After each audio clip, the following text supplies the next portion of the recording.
여러분 혹시 영끌이라는 단어를 아십니까? 우리 젊으신 분들은 영끌이라는 단어를 많이 들어보셨을 것인데 우리 나이 드신 분들은 영끌이 뭐지? 라고 생각하실 수 있습니다. 이 영끌은 영혼까지 끌었다라는 단어의 줄임말로 투자를 하거나 무엇인가를 구입했을 때, 무리해서 구입했을 때 주로 사용하는 단어입니다. 예를 들어서 영끌에서 영혼까지 끌어서 집을 샀다. 영혼까지 끌어서 내가 투자를 했다. 이런 식으로 요즘에 젊은 사람들이 사용하고 있는 단어입니다. 지금 우리가 사는 이 시대는 투자의 시대가 되었습니다. 과거에는 주식을 하는 사람보다 하지 않는 사람들이 훨씬 많았습니다. 그러나 지금은 주식을 하지 않는 사람보다 하는 사람이 훨씬 많아졌지요. 국내 주식이나 해외 주식뿐만 아니라 비트코인이라는 가상화폐에 투자를 하고 금에 투자를 하고 있습니다. 과거에는 우리가 돈이 생기면 돈을 은행에 있다가 넣어두었다면 지금은 투자를 하는 시대가 되었습니다. 시대가 이렇게 변하다 보니까 많은 사람들이 자신의 직장을 그만두고 영끌에서 대출을 받고 본격적으로 투자를 하는 전업 투자자가 많이 생겨나고 있습니다. 왜냐하면 근로소득보다 투자로 얻는 이익이 훨씬 크기 때문입니다. 물론 투자에 성공했을 때의 이야기입니다. 투자에 실패하면 그대로 그 인생도 쪽박을 차게 되는 것이지요. 이제 사람들은 근로소득이 아닌 투자에 집중하고 있습니다. 근로소득만으로는 돈을 벌지 못한다고 판단이 되었기 때문이죠. 투자가 나쁘다는 것을 이야기하는 것이 아닙니다. 문제는 도가 지나치는 투자로 이어지면서 많은 손해를 보고 또 그로 인해서 잘못된 선택을 하는 일들이 많이 일어나고 있기 때문입니다. 어느 한 스타 강사는 수업 중에 이런 말을 했습니다. 여러분들이 지금 열심히 노력해서 여러분들이 그렇게 꿈꾸고 있는 공무원이 되었을 때 비트코인에 투자를 해서 심심해서 투자를 했는데 하루아침에 내가 300만 원을 벌었다면 여러분들이 하고 있는 일에 얼마나 집중할 수 있겠습니까? 돈 맛을 보는 순간 자신이 해야 할 일을 우리는 놓아버립니다. 그래서 선생님은 여러분들에게 비트코인이나 주식 투자를 권하지 않습니다. 여러분 이 말이 맞는 말이지요. 한 달 동안 내가 열심히 일하고 열심히 노력해서 일해서 받은 300만 원을 버는 사람이 옆에 있는 사람이 하루아침에 이 300만 원을 벌어들인 사람을 보게 된다면 누가 자신이 하고 있는 그 일에 집중을 할 수 있겠습니까? 점점 이 시대는 자신의 분야에서 노력하며 살아가는 사람보다 일확천금을 노리면서 투자를 하는 사람이 늘어나고 있는 시대가 되었고 이상하게도 그것이 정상인 것처럼 보이는 시대가 되었습니다. 지금의 이 시대를 한마디로 표현하자면 비정상이 정상처럼 되는 시대라고 말할 수 있습니다. 그런데 이런 모습은 사실 성경에도 기록이 되어 있지요. 오늘 본문이 기록된 이 디모데후서 3장은 1절에서 9절까지는 마지막 때에 그리스도인들의 타락, 그러니까 믿는 사람들의 그 타락에 대해서 말하고 있습니다. 사람들이 하나님보다 이웃보다 자기를 사랑하며 돈을 사랑하며 교만하며 겉으로는 경건해 보이지만 경건의 능력이 없는 경건하지 않는 그리스도인들이 너무도 당연하게 나타난 시대가 됨을 사도 바울은 말하고 있습니다. 믿음의 비정상이 정상처럼 보여지게 되는 시대가 되는 것을 말하고 있지요. 그리고 10절에서부터 사도 바울은 그러나라는 단어를 사용함으로 인해서 타락한 그리스도인들 사이에서 믿음을 지키는 자들이 있음을 말하고 있습니다. 오늘 보면 10절과 11절의 말씀 함께 읽겠습니다. 시작. 그러나 그대는 나의 가르침과 행동과 의향과 믿음과 오래 참음과 사랑과 인내를 따르며 안디옥과 이고니온과 루스드라에서 내가 겪은 박해와 고난을 함께 겪었습니다. 나는 그러한 박해를 견디어냈고 주님께서는 그 모든 박해에서 나를 건져내셨습니다. 아멘.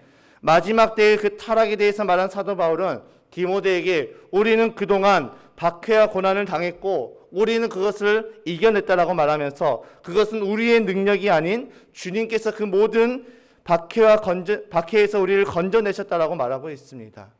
그렇다면 이 사도 바울이 말하는 우리는 왜 박해를 당했습니까?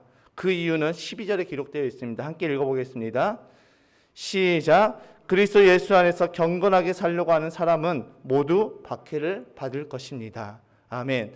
그들이 박해를 받았던 이유는 다른 것이 아니라 믿음을 지키기 위해서, 믿음대로 살아가기 위해서, 경건하게 살려고 하기 위해서 했기 때문에 박해를 받았다고 말하고 있습니다. 여러분, 우리가 방금 읽었던 이 10절부터 12절까지의 말씀을 우리가 종합해서 보게 되면 우리는 마지막 때에 우리가 믿음 때문에 박해와 고난을 겪게 되는데, 그러나 주님은 우리에게 견딜 수 있는 힘을 주시고 주님께서 우리를 그 고난과 박해에서 건져주신다라는 말씀하고 있습니다. 그렇다면 이 마지막 때가 언제일까요? 마지막 때, 우리가 수없이 듣고 있는 이 마지막 때, 성경이 말하는 마지막 때는 언제부터 언제까지냐면 주님의 승천부터 주님의 재림까지를 마지막 때로 보고 있습니다. 그러니까 마지막 때는 지금 이 시대만 마지막 때를 말하는 것이 아니라 주님께서 승천하시고 올라가신 후부터 지금까지 마지막 때를 우리는 살아가고 있다는 것입니다. 즉 성도는 우리가 이 땅에서 사는 동안에 우리의 믿음 때문에 때로는 고난을 받기도 하고 때로는 환난을 받기도 하고 박해를 받기도 하는 것이 우리 성도에게 자연스러운 삶이고, 그 삶을 주님께서 우리에게 견딜 수 있는 힘을 주시고 또 건져내 주시겠다라고 약속하여 주신다는 것입니다. 그래서 이 약속의 말씀이 우리 믿는 자들에게 소망이 되는 것입니다. 우리가 이 마지막 때 성경이 말하는 주님의 승천부터 재림 때까지 이어지는 이 마지막 때를 살아가는 우리에게 있어서 소망은, 우리가 이 땅에서 살아가는 동안 고난과 박해가 있을 것인데 그 고난과 박해를 주님이 이기게 하여 주시고 주님이 우리를 그 고난과 박해에서 건져주시고 우리에게 승리를 선언하신 그 약속의 말씀이 이 마지막 때를 살아가는 저와 여러분들에게 소망이 되는 하나님의 약속의 말씀이라는 것입니다. 그리고 이 마지막 때는 믿는 자들을 속이는 자가 더욱 많아진다라고 말하고 있죠. 13절의 말씀 함께 읽겠습니다. 시작. 그런데 악한 자들과 속이는 자들은 더욱더 악하여져서 남을 속이기도 하고 속기도 할 것입니다. 아멘. 여러분, 이 말씀은 야고보 사도의 경고와 똑같지요. 말씀을 듣기만 하고 행하지 않는 사람은 스스로 속는다라고 경고했던 이 야고보 사도처럼 사도 바울도 이와 같은 말을 하고 우리에게 해주고 있습니다. 우리가 살고 있는 이 말세지말의 세상은 성경을 이용하여서 속고 속이는 자들이 더욱 많아진다는 것입니다. 이는 시대의 흐름에 따라서 더욱더 명확하게 드러나지요. 이를 통해서 우리가 알 수 있는 마지막 때의 모습은 어떤 모습일까요? 세 가지로 말할 수 있는데, 첫 번째는 말씀대로 살아가는 자들이 이상해 보이는 세상입니다. 두 번째로 성경에 없는 말씀을 진리인 듯 말하는 자들이 넘쳐나는 세상입니다. 세 번째로 비정상이 정상처럼 보이는 세상입니다. 마치 지금 우리가 살고 있는 이 시대의 모습을 말하고 있지요. 그런데 사실은 지금 우리가 살고 있는 이 시대만 그런 것이 아니라 이미 초대교회 시대부터 지금까지 이렇게 되고 있다는 것입니다. 지금만 특별하게 나타나는 것이 아니라 초대교회 시대부터 그런 모습들이 나타나고 있었다는 것입니다. 여러분, 주님이 없는 세상은 비정상이 정상처럼 보이게 됩니다. 지금 이 시대를 우리가 영적으로만 보지 않고 표면적으로만 봐도 이 시대는 비정상이 정상처럼 보이고 있습니다. 정상적으로 열심히 노력하고 열심히 일하고 자신의 분야에서 인정받고 살아가는 사람들이 오히려 바보처럼 되는 시대가 되었습니다. 성공을 위해서라면 남들이 피해를 당해도 나만 아니면 괜찮다고 생각하는 이런 비정상적인 사람들이 많아지는 시대입니다. 그 어느 때보다도 내로남불이라는 그 모습이 아주 심각한 시대입니다. 내가 하면 괜찮고 남이 하면 안 돼. 이런 위선적인 모습이 너무나도 심각한 상태입니다. 점점 비정상이 정상처럼 되고 있는 이 비정상적인 세상이 되고 있습니다. 세상에서만 그럴까요? 아니지요. 교회에서도 마찬가지입니다. 믿음을 지키기 위해서 몸부림치는 사람들을 향해서 손가락질하는 시대가 되었습니다. 믿음대로 살아가는 삶, 말씀대로 살아가는 삶이 마치 비정상처럼 보이는 시대가 되었습니다. 시대가 굉장히 약해졌다는 것을 우리는 알 수가 있지요. 성경의 말씀을 제멋대로 해석하여서 자기 입맛에 맞게 해석하는 사람들이 많아졌습니다. 유튜브가 발달이 되면서 유튜브가 활성화가 되면서 이제는 너도 나도 유튜브에서 말씀을 듣기 시작하는데, 그런데 문제는 이 유튜브 안에 비성경적인 말들이 마치 진리인 것처럼 포장이 되고 있다는 것입니다. 그래서 수많은 사람들이 이런 것들을 분별하지 못하고 거기에 빠져든다는 것입니다. 그런 음모론에 빠져든다는 것입니다. 그리고 무엇보다도 마지막 때가 되면 진리를 듣지 않으려고 한다고 말하고 있지요. 디모데후서 4장 3절과 4절의 말씀을 읽겠습니다. 시작. 때가 이르면 사람들이 건전한 교훈을 받으려고 하지 않고 귀를 즐겁게 하는 말을 들으려고 자기네 욕심에 맞추어 스승을 모아 들을 것입니다. 그들은 진리를 듣지 않고 꾸민 이야기에 귀를 기울일 것입니다. 아멘. 뭐라고 말씀하고 있습니까? 진리가 아닌 꾸민 이야기에 귀를 더 기울인다라고 말씀하고 있죠. 아무리 성경적인 근거와 신학적인 근거를 갖다 대고 말을 해도 듣지 않습니다. 대화가 통하지 않습니다. 이런 모습이 갑자기 나타난 것이 아니라 초대교회 때도 그랬고 지금도 그렇다는 것입니다. 여러분, 복음의 진리를 따라가는 삶이 무엇입니까? 성령의 인도하심 따라 살아가는 삶이 무엇입니까? 여러분, 그 삶은 우리가 세상의 소리에 귀를 기울이는 것이 아니라 하나님의 말씀을 듣고 사는 삶이 복음의 진리를 따라가는 삶이고 성령의 인도하심을 따라가는 삶입니다. 그런데 세상은 지금 우리에게 어떻게 말하고 있습니까? 지금 한참 이슈가 되고 있는 차별금지법에 대해서 한번 말씀해 볼까요? 차별금지법을 반대하는 자들에게 세상은 우리에게 꽉 막혔다고 말을 하고 있습니다. 꽉 막혀 있어. 꼰대야라고 이야기를 하고 있습니다.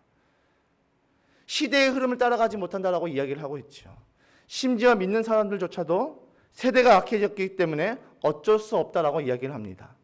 여러분, 정말 어쩔 수 없습니까? 정말 세대가 악해졌기 때문에 이 차별금지법은 어쩔 수 없이 우리가 받아들여야 되는 그런 법입니까? 아니지요. 우리는 우리의 믿음을 지키기 위해서 죄와 싸우되 피 흘리기까지 싸워야 된다고 성경은 말하고 있습니다. 히브리서 12장 4절의 말씀을 읽겠습니다. 시작. 여러분은 죄와 맞서서 싸우지만 아직 피를 흘리기까지 대항한 일은 없습니다. 아멘. 여러분, 이 말씀은 어느 정도 타협하면서 살아가고 있었던, 죄와 맞서 피 흘리기까지 싸워보지 않았던 유대 그리스도인들을 향하여서 경종을 울려주었던 권면의 말씀입니다. 여러분, 죄를 가볍게 여기지 말고 믿음을 지키기 위해서 주님을 붙잡으십시오라고 간절하게 말을 하는 히브리 기자의 권면이었던 것입니다. 여러분, 죄와 맞서서 피 흘리기까지 여러분들이 싸워보십시오. 아직 여러분들이 그렇게 싸워보시지 않았지 않습니까? 여러분들 그렇게 싸워보십시오. 그것이 여러분들의 믿음을 지키는 일입니다라고 권면해주는 히브리 기자의 권면의 말씀입니다. 세상의 소리는 차별금지법을 통과시켜서 성소수자들이 차별받지 않게 해야 된다고 말을 하고 있습니다. 세상은 동성애가 선천적이라고 이야기를 하고 있습니다. 그래서 우리도 어쩔 수 없다라고 이야기를 하죠. 예수님께서 하나님을 사랑하고 이웃을 사랑하라고 말씀하셨기 때문에 우리는 동성애로 차별받고 있는 자들을 살리기 위해서 그 법을 통과해야 된다라고 외치고 있습니다. 얼핏 들으면 맞는 말처럼 들립니다. 그러나 실상은 아니지요. 이것은 동성애자들이 자신들의 행위를 인정받고자 하는 탐욕에서부터 시작되는 것입니다. 그리고 마치 교회가 동성애자들을 혐오하고 경멸하고 있는 것처럼 말을 하고 있습니다. 그러나 우리가 반대하는 것은 동성애이지 동성애자가 아니라는 것입니다. 교회는 동성애자들을 향해서 혐오 발언을 한 번도 한 적이 없습니다. 동성애가 죄라고 말했습니다. 성경이 말하는 죄가 죄라고 말했을 뿐입니다. 그들이 행하고 있는 그 행위가 잘못됐다고 말하고 있습니다. 그러나 세상은 어떻게 말합니까? 이런 우리가 잘못됐다고 말하고 있습니다. 시대의 흐름에 뒤떨어진다고 말하고 있습니다. 세상은 차별금지법을 통과시키는 것이 정상인 것처럼 말하고 있죠. 여러분, 영상을 한번 봤으면 좋겠습니다.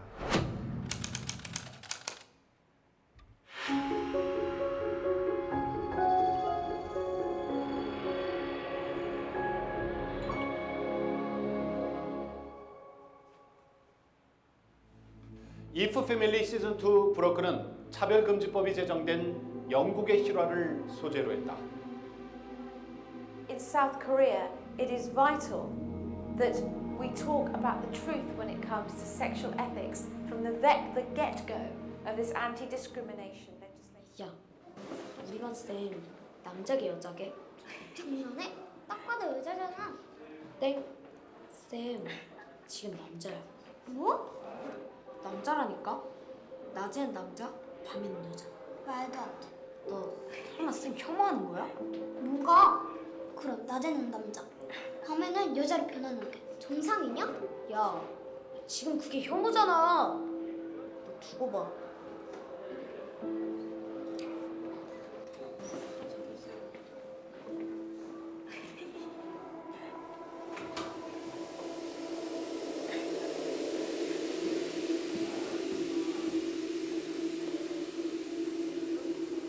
여러분, 자, 여기 뭐라고 썼죠?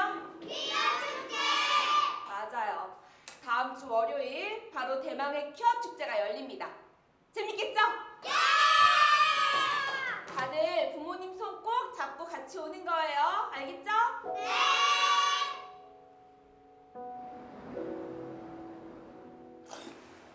뭐? 퀴어 축제? 그걸 초등학교에서 한다고? 선생님이 엄마 아빠 손 꼭 잡고 오래요.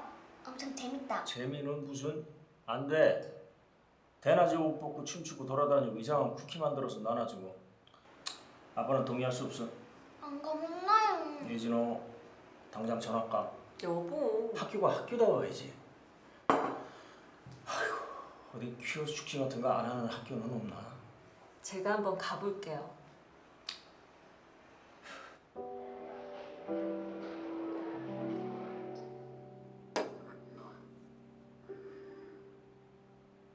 예지 어머님이시라고요? 네, 예지 어머님이세요. 아, 예지 어머님 안녕하세요. 교장입니다. 그런데 무슨 일로? 이번 퀴어 축제요. 초등학교에서 하기에 교육적으로 문제가 있다고 봅니다. 노출도 심하고. 자, 보세요. 차별금지법이 통과됐잖아요. 이제 세상이 바뀌었습니다. 퀴어 축제는 성소수자들이 그동안 받았던 편견과 혐오, 단호히 거절하고 인간으로 누려야 되는 보편적 권리를 예술로 승화시킨 소통의 장이라 볼 수 있죠. 아니 그러니까 그걸 왜 초등학교에서 하냐고요. LGBT 교육을 가장 효율적으로 할 수 있으니까요. LGBT 교육이요? 학부모로서 반대합니다. 차별금지법에 의해 LGBT 교육은 법적 의무사항입니다. 의무사항이요? 성소수자들을 차별하면 안 되죠. 특히 교육에서. 전 차별한 적 없어요. 단지 학부모로서 아이들한테 올바른 성 가치관을 가르치고 싶은 거고 전 그럴 권리가 있는 거죠. 그런 구시대적 사고방식으로 그동안 우리 성소수자들을 차별하고 혐오하고 억압했던 겁니다. 이제 세상이 바뀌었다니까요. 모두가 옳아요. 모두가 평등합니다. 왜 아직도 그렇게 편협한 사고를 가지고 자녀를 키우려 하세요?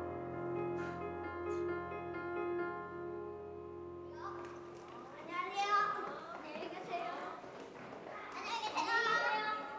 안녕히 계세요. 김예지, 네, 선생님. 따라와.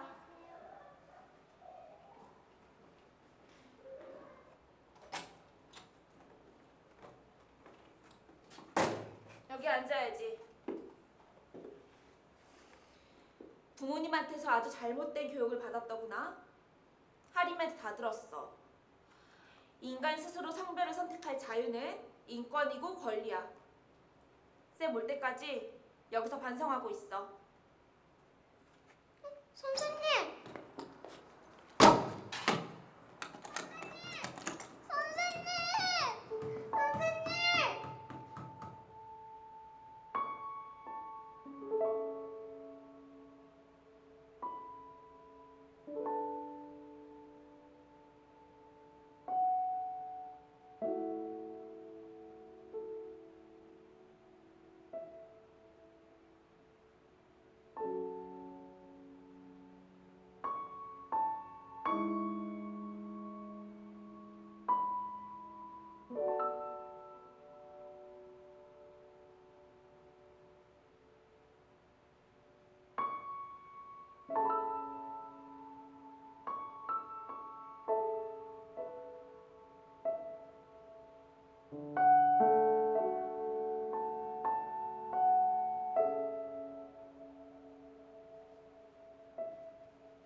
보지 않던 거지? Understand from what has happened to us what will come, unless you resist, because it's your children's lives that will be at stake. I thank you for taking a brave stand. I thank you for what you do. God bless South Korea. 영국, 스웨덴, 미국의 학부모들은 법으로 정해진 동성애 옹호 교육 때문에 눈물을 흘리고 있습니다. 우리 아이들을 악한 미혹으로부터 건져내기 위해 차별금지법 반드시 막아야겠습니다. 예, 감사합니다.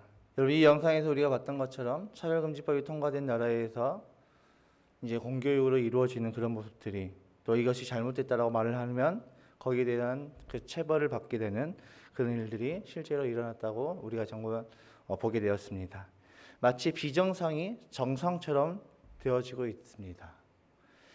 이렇게 비정상이 정상처럼 되어가고 있는 이러한 시대를 살아가고 있는 우리에게 과연 아무런 대안이 없을까요? 대안이 있습니다. 사도 바울은 본문 13절까지 말씀을 통해서 마지막 때에 고난이 찾아오고 14절부터는 비정상이 정상이 되는 그런 시대를 살아가는 우리가 붙잡아야 될 것이 무엇인지를 정확하게 말씀해 주고 있습니다. 어떤 삶입니까? 진리 안에 머물러 있는 삶이라고 말하고 있습니다. 여러분, 우리가 진리 안에 머물기 위해서는 붙잡아야 할 것이 있습니다. 세 가지가 있는데 첫 번째는 오직 성경입니다. 사도 바울은 성경에 대해서 어떻게 말하고 있습니까? 16절의 말씀 함께 읽겠습니다. 시작. 모든 성경은 하나님의 영감으로 된 것으로서 교훈과 책망과 바르게 함과 의로 교육하기에 유익합니다. 아멘. 성경을 통해서 교훈과 책망과 바르게 함과 의로 교육하기에 유익하다라고 말씀하고 있습니다. 마지막 때를 살아가는 우리가 들어야 될 그 말은 사람들의 말이 아니라 하나님의 말씀을 들어야 됩니다. 마지막 때에 우리를 속이는 수많은 말과 현상에서 우리를 지켜줄 수 있는 유일한 대안은 성경이라는 것입니다. 그리고 그 성경으로 우리는 하나님의 뜻을 분별할 수가 있습니다. 두 번째로 우리가 붙잡아야 될 것은 오직 믿음입니다. 성경은 우리를 구원에 이르는 믿음으로 이르게 한다라고 말씀하고 있죠. 15절의 말씀을 읽겠습니다. 시작. 그대는 어려서부터 성경을 알고 있습니다. 성경은 그리스도 예수를 믿는 믿음으로 말미암아 그대에게 구원에 이르는 지혜를 줄 수 있습니다. 아멘. 여러분, 성경이 어떻게 그럴 수 있습니까? 성경이 바로 하나님의 말씀이기 때문입니다. 로마서 10장 17절의 말씀에 그 하나님의 말씀의 근거가 이렇게 나와 있습니다. 함께 읽어보겠습니다. 시작. 그러므로 믿음은 들음에서 생기고 들음은 그리스도를 전하는 말씀에서 비롯이 됩니다. 아멘. 하나님의 말씀으로 우리의 믿음이 생긴다라고 말씀하고 있죠. 그러니까 우리의 믿음의 근거는 다른 것이 아니라 오직 성경, 곧 하나님의 말씀이 우리의 믿음의 근거여야 됩니다. 이것을 우리는 절대 혼동해서는 안 됩니다. 세 번째로 우리가 붙잡아야 될 것은 위대한 삶을 살아내는 것입니다. 여러분, 위대한 삶이 무엇입니까? 바로 말씀대로 살아가는 삶입니다. 성경의 말씀을 통해서 우리는 말씀대로 살아가는 믿음이 되어야 됩니다. 다시 말해서 우리는 성경의 말씀을 믿음으로 위대한 삶을 살아가야 된다고 말씀하고 있죠. 성경의 말씀이 우리의 삶을 어떻게 인도합니까? 17절의 말씀을 함께 읽어보겠습니다. 시작. 성경은 하나님의 사람을 유능하게 하고 그에게 온갖 선한 일을 할 수 있게 하는 것입니다. 아멘. 하나님의 말씀이 우리를 유능하게 하고 선한 일을 할 수 있게 해준다라고 말씀하고 있습니다. 그래서 잠언의 지혜자는 우리에게 이렇게 이야기하고 있죠. 하나님을 경외하는 것이 지식의 근본이다. 여러분, 믿음 위에 학문이 더해질 때 탁월해지는 것입니다. 믿음이 없고 학문만 더해지면 탁월해지는 것이 아니라 교만해지는 것입니다. 우리는 믿음으로 위대한 삶을 살아가야 됩니다. 우리의 지식만으로는 위대한 삶을 살아갈 수가 없습니다. 성경에 지식이 많다고 그렇게 사라지는 것입니까? 아니지요. 세상적 학문이 많고 높은 자리에 올랐다고 해서 위대한 삶을 살아갑니까? 아닙니다. 세상에서 존경받았던 그 사람들이 무너지는 것을 보면 우리는 알 수가 있습니다. 위대한 삶은 우리의 능력이 아닌 성령의 능력으로 살아갈 수가 있습니다. 오해하지 마시기 바랍니다. 배움이 잘못되었다라고 말씀하는 것이 아닙니다. 믿음 위에 배움이 있어야 됨을 말씀하고 있습니다. 우리가 말씀대로 살아가기 위해서는 우리의 편에서 믿음에 근거하여서 말씀대로 사는 연습을 해야 됩니다. 성경이 우리에게 사랑하라고 말씀하였기 때문에 우리는 사랑하는 삶을 사는 것이고, 성경이 우리에게 섬기라고 말씀하였기 때문에 우리는 섬기는 삶을 살아가는 것입니다. 예수님께서 우리에게 너희는 증인이 되라고 말씀하셨기 때문에 우리는 이 땅에서 이 마지막 때에 증인된 삶을 살아가게 되는 것입니다. 여러분, 성경대로 사는 것은 이것저것 따지고 복잡하게 생각하며 살아가는 것이 아니라 단순하게 주님이 말씀하신 대로 그 말씀대로 사는 것이 성경대로 사는 삶입니다. 여러분, 말씀을 정리합니다. 여러분, 마지막 때는 점점 비정상이 정상처럼 되어지는 시대입니다. 이러한 시대를 살아가는 우리는 이것을 기억해야 됩니다. 첫 번째는 세상의 흐름이 정답이 아니라는 것입니다. 우리는 세상의 흐름을 따라가는 것이 아니라 성경의 말씀을 따라가야 됩니다. 성경은 우리를 의로 교육하기에 유익하고 우리를 바르고 선하게 인도한다라고 말씀합니다. 우리의 기준은 사람의 말이 아니라 시대의 현상이 아니라 성경이어야 됩니다. 이것이 바뀌면 그리스도의 삶의 방향성은 완전히 바뀌어 버립니다. 똑같은 크기로 잘라야 되는 그 작업을 할 때 원본을 가지고 잘라서 작업을 해야지, 잘라진 것을 가지고 계속해서 작업하게 되면 나중에는 원본과 맨 마지막에 자른 것과의 그 크기와 모양은 완전하게 달라집니다. 우리의 기준이 성경이 아닌 사람 혹은 세상의 흐름, 시대의 현상으로 집중하게 되면 우리의 모습은 엉망이 됩니다. 성경에 기록된 마지막 때의 현상은 지나왔던 우리의 역사 가운데 단 한 번도 그러지 않을 때가 없었습니다. 단 한 번도 기근이 끊겨진 적이 없었고, 단 한 번도 전쟁이 멈춰진 적이 없었습니다. 우리의 역사를 되돌아보면 마태복음에 나와 있던 그 마지막 때에 대해서 우리에게 말씀하는 것이 우리의 역사 가운데 늘 이루어지고 있었습니다. 그렇기 때문에 우리는 시대의 현상에만 집중하는 신앙은 결코 건강하지 않은 신앙입니다. 시대의 현상을 우리가 살펴보기는 하되 우리가 집중해야 되는 것은 말씀대로 사는 삶입니다. 말씀대로 사는 삶의 능력은 없으면서 시대의 현상에만 바라보면서 걱정해 본들 아무런 소용이 없다는 것이죠. 오히려 두려움만 가중이 되는 것입니다. 우리의 삶이 주님이 우리에게 말씀하신 대로 살아갈 수 있는 삶이 될 수 있기를 주님의 이름으로 축복합니다. 다른 것이 기준되는 것이 아니라 성경이 기준되는 우리의 삶이 되시기를 주님의 이름으로 축복합니다. 두 번째로, 사단은 우리를 속인다는 것을 우리는 명심해야 됩니다. 여러분, 사단은 우리에게 단 한 번도 진실을 말하지 않았습니다. 항상 거짓말을 합니다. 성경은 이 사단에 대해서 거짓의 아비라고 표현을 하고 있죠. 그리고 사단이 우리를 속일 때는 늘상 그럴싸함을 가지고 우리를 속입니다. 마치 진리인 것처럼 포장을 합니다. 다시 한번 디모데후서 4장 4절의 말씀을 읽어보겠습니다. 시작. 그들은 진리를 듣지 않고 꾸민 이야기에 귀를 기울일 것입니다. 아멘. 여러분, 뭐라고 이야기합니까? 그들은 진리가 아닌 꾸며진 이야기에 귀를 기울인다라고 말씀하고 있습니다. 진리가 아닌 마치 그럴싸하게 포장된 거짓 진리를 귀를 기울인다라고 말씀하고 있죠. 여기서 말하는 그들은 믿는 사람들을 말하고 있습니다. 타락한 믿는 사람들을 말하고 있습니다. 여러분, 이 꾸민 이야기가 바로 사단의 무기입니다. 여러분, 뱀이 하와를 속일 때 어떻게 이야기했습니까? 선악과를 먹으라고 이야기할 때 하나님의 말씀이 아닌 그럴싸하게 꾸며진 이야기를 가지고 하와를 유혹했습니다. 또 아브라함의 조카 롯이 아브라함과 헤어질 때 그가 봤던 땅인 소돔과 고모라는 마치 주님의 동산처럼 보였다라고 말하고 있습니다. 창세기 13장 10절의 말씀을 읽겠습니다. 시작. 롯이 멀리 바라보니 요단 온 들판이 소알에 이르기까지 물이 눅눅한 것이 마치 주님의 동산과도 같고 이집트 땅과도 같았다. 아직 주님께서 소돔과 고모라를 멸망시키시기 전이었다. 아멘.